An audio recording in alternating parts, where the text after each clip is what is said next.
Assalamualaikum warahmatullahi wabarakatuh. Semoga kita semua tetap berada di dalam lindungan Allah Subhanahu wa Ta'ala, sehingga kita menjadi orang-orang yang mendapatkan petunjuk dari Allah Subhanahu wa Ta'ala. Benarkan nama saya Ibu Laila Halim Rahmatin, cukup dipanggil dengan sebutan Ibu Laila. Di sini nanti kita akan mempelajari Al-Quran dan hadis. Nah, anakku sekalian, Al-Quran itu adalah pedoman utama umat Islam, sementara hadis adalah pedoman utama umat Islam setelah Al-Quran. Al-Quran dan hadis itu merupakan dua peninggalan terbesar dari Rasulullah Nabi besar Muhammad Shallallahu Alaihi Wasallam bagi seluruh umat Islam. Apabila kita mau berpegang teguh pada Al-Quran dan hadis, kita tidak akan tersesat selama-lamanya. Insya Allah kita juga akan bisa berbahagia baik di dunia maupun di akhirat. Anak-anakku sekalian, apa sebenarnya yang dimaksud dengan Al-Quran dan hadis itu? Kita pelajari bersama-sama di sini mulai hari ini dan seterusnya. Al-Quran itu berasal dari kata qoro'a yaqra'u Qur'anan. Setelah diberi al akan menjadi Al-Quran. Nah, di sini kata Al-Quran sudah menjadi isim makrifat atau artinya menunjukkan sesuatu secara jelas, yaitu bacaan.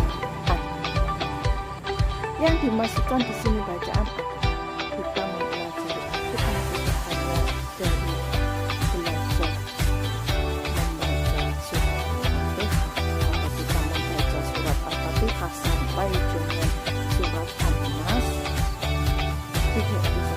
Tapi kita harus mempelajari seluruh lafaz-lafaz dan maknanya yang terkandung di dalamnya. Selain itu, ada makna yang tersurat dan juga ada makna yang tersirat. Makna yang tersurat itu sudah jelas yang disampaikan dalam Al-Quran, tinggal kita menafsirkan, mempelajari tafsir-tafsirnya saja. Sementara kalau yang tersirat, kita harus bisa melihat semua yang ada di sekeliling kita, apapun itu, ya semua ilmu harus kita pelajari. Umat Islam seluruhnya harus mencari ilmu-ilmu yang ada.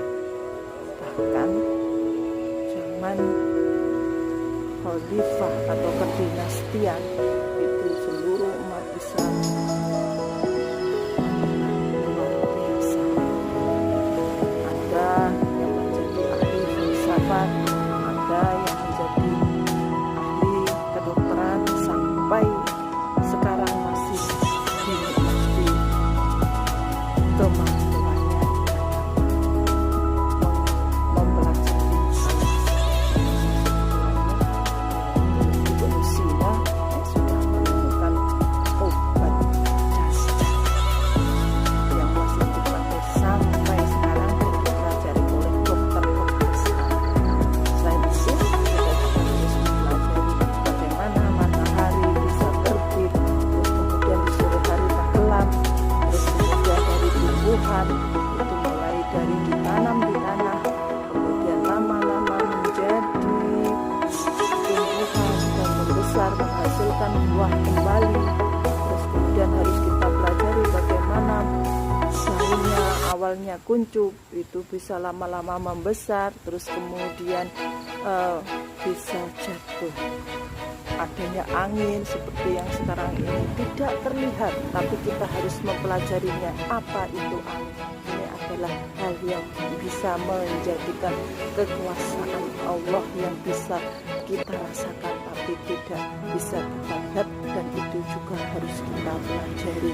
Itulah contoh dari bacaan Al-Quran yang secara tersirat. Pengertian Al-Quran atau maksud dari Al-Quran yang secara istilah itu juga ada, yaitu menurut Al-Quran pengertian Al-Quran secara istilah. Itu adalah kalam-kalam Allah yang diwahyukan kepada Nabi Muhammad melalui malaikat Jibril dengan lafaz-lafaz dan makna-makna yang makna-maknanya diturunkan secara berangsur-angsur.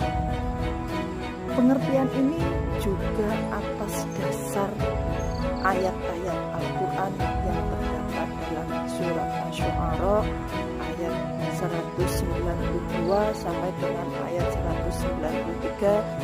Kemudian ada juga dalam surat Yasin ayat 2 sampai 5. Nah, itu anak-anak